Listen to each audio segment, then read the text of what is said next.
ചേച്ചി, നമ്മുടെ ഇന്നത്തെ അതിഥിയെ വിളിക്കാനുള്ള സമയമായിരിക്കുകയാണ്. അപ്പം ഹസ്ബൻഡ് ശ്രീറാം, അദ്ദേഹം ഒരു വയലിനിസ്റ്റ് ആണ്. അതുകൊണ്ട് തന്നെ വയലിൻ കേൾക്കാൻ ചേച്ചിക്ക് ഒരു പ്രത്യേക ഇഷ്ടം ഉണ്ടാവും എന്നുള്ളത് നമുക്കറിയാം. തീർച്ചയായിട്ടും. അതെ, ആൻഡ് പാലക്കാടുകാരിയാണ് ഈ വരുന്ന കലാകാരി. അപ്പൊ അതുകൊണ്ട് നിങ്ങൾ തമ്മിൽ അങ്ങനെയൊക്കെ ഒരു കണക്ഷൻ ഉണ്ട്. ആ ഒരു വയലിൻ കലാകാരിയെ നമുക്ക് റെഡ് കാർപ്പറ്റിന്റെ വേദിയിലേക്ക് സ്വാഗതം ചെയ്യാം. So let's welcome Annapoorni.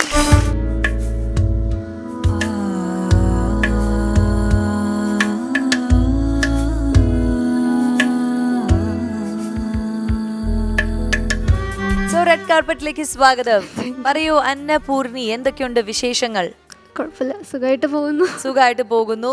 പാലക്കാടിൽ നിന്നാണ് ഇവര് വരുന്നത്. അപ്പൊ നമ്മുടെ പഠിക്കുന്നു. ഞാനിപ്പോ 10 years ആയിട്ട് പഠിക്കും. ഞാൻ ഒരു 2 കൊല്ലം പഠിച്ചിട്ടുണ്ട് വയലിൻ. നമ്മുടെ മാസ്റ്റേഴ്സിലെ MA മ്യൂസിക് ചെയ്യുന്ന അപ്പോ ancillary you have to take 1 instrument. അതെ അതെ, വീണ അല്ലെങ്കിൽ വയലിൻ. അപ്പൊ ഞാൻ വയലിൻ എടുത്തു. ഈ 2 കൊല്ലം കഴിഞ്ഞിട്ട് ഞാൻ US പോയപ്പോ വയലിൻ കൊണ്ടുപോയി ഞാൻ പ്രാക്ടീസ് ഒക്കെ ചെയ്തു. അപ്പോ ശ്രീറാം പറയണ്ട, അത് ഒരുപാട് ചെറുപ്പം. അപ്പൊ ഞാൻ പറഞ്ഞു, കല്യാണി 2 കാലല്ലേ വായിക്കും ഞാൻ, കല്യാണി വർണ്ണമണ്ണോൽ. ആണോ? അപ്പൊ ഞാൻ വായിച്ചു. അപ്പൊ ശ്രീറാം എന്റെ കയ്യെ പിടിച്ച് പറഞ്ഞു, ഇനി എന്ത് വേണമെങ്കിലും ചെയ്തോളൂ ലൈഫില്, പക്ഷെ ഈ വയലിൻ വായിക്കുന്നത് വേണ്ട, അത് മാത്രം വേണ്ടാമായിരുന്നു.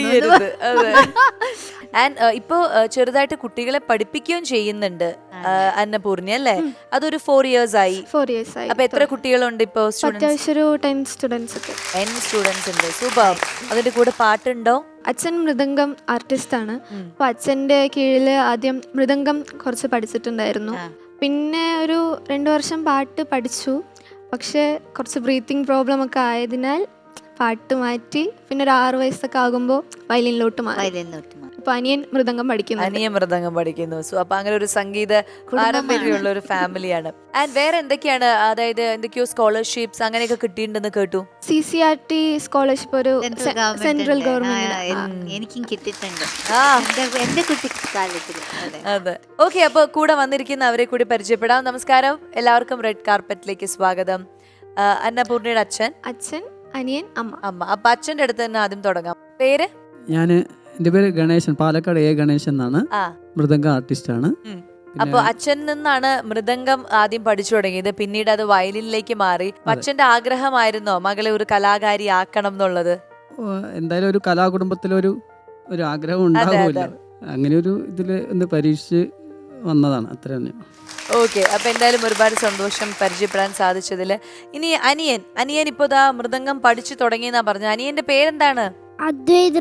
അദ്വൈത് റാം. ആഹാ, ചേച്ചി അദ്വൈത് റാം ഒരു ചെറിയ മൃദംഗം ആർട്ടിസ്റ്റ് ആണ്. എന്താ ചോദിക്കാനുള്ള ചേച്ചിക്ക്? ഏത് താളമാണ് പഠിക്കുന്നത്? മൃദംഗത്തില് പാട്ട് അക്കമ്പനി ചെയ്യാൻ അങ്ങനെ പറഞ്ഞു കൊടുത്തോണ്ട്. സൊല്ലുകെട്ട്. ഏത് താളത്തില് സൊല്ലുകെട്ട്? തനിയാവർത്തനം. അത് ശരി. ഏത് ആദ്യ താളത്തിലാണോ, രൂപകത്തിലാണോ, അല്ലെങ്കിൽ മിശ്ര ചാപ്പു ആണോ? നീ അറിഞ്ഞ ഞാൻ പെട്ടു. ഏത് താളത്തില്? എന്ത് വിധി ഇത്? ഞാൻ എന്നെ അടിക്കണം. ആദ്യ താളം ആവാനാണ് സാധ്യത, അല്ലേ? എത്ര കൗണ്ട് ആണ് ഇപ്പൊ? എത്ര കൗണ്ട് ഒരു സൈക്കിളിൽ എത്ര കൗണ്ട് ആണ് കൗണ്ട് ചെയ്യുന്നത്? 8 ആണോ? 4 ആണോ? അപ്പൊ 4 4 8 എന്ന് വെച്ചാ ആദ്യ താളമാണ്. Okay, decide. അതെ, ആദ്യ താളമാണ് നമ്മുടെ അദ്വൈത് റാം പഠിക്കുന്നത് നമ്മൾ ഡിസൈഡ് ചെയ്തു. അയ്യോ, അവനിതേ ഓടണോ വേണ്ടയോ എന്നുള്ളൊരു ഇതെന്തിനാണ് ഇതൊക്കെ ചോദിക്കുന്നതെന്നാണോ? ആണോ? ഈ മാമിനെ അറിയോ? എവിടെയെങ്കിലും കണ്ടിട്ടുണ്ടോ? ഇല്ല.